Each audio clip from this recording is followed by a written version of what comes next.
એક દાડો યમરાજ ફરતા ફરતા જંગલમાં વાટા મારા જંગલમાં વાટા મારતો મારતો લેબડાના ઝાડ હોમી નજર પડી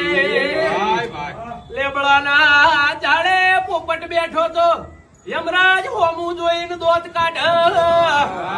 પોપટનો ફફરાસ વટૂટી ગયો પોપટ ફફડવા માંડ્યો ને રોવા માંડ્યો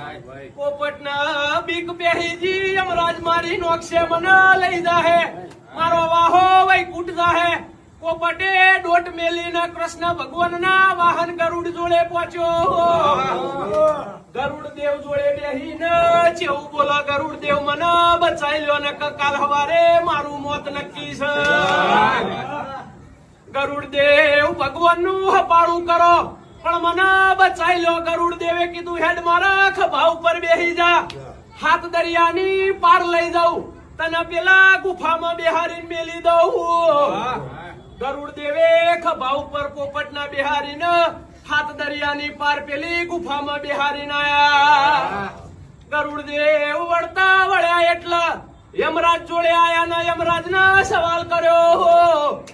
કે કાલ તમે પોપટના હોમું જોઈને ચમસ્યા તા કંદાળા યમરાજ જેવું બોલ્યા હું એવું વિચારતો તો કે ભગવાનની ચિઠ્ઠી ફાટી મેં એવું લખ્યું તું કે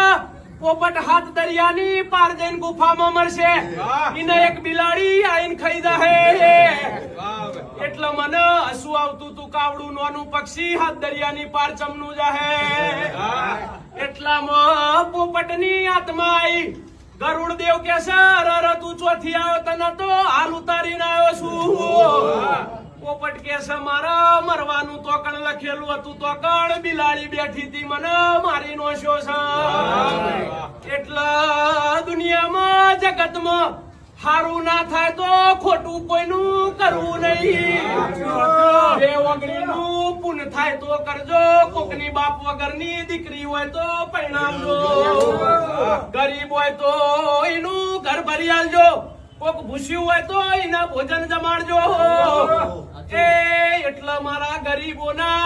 ભગવાન છે મારા બરુહાના જેનું મોત લખ્યું હશે એનું મોતીના ટાઈમે નક્કી છે મારા બરુહાના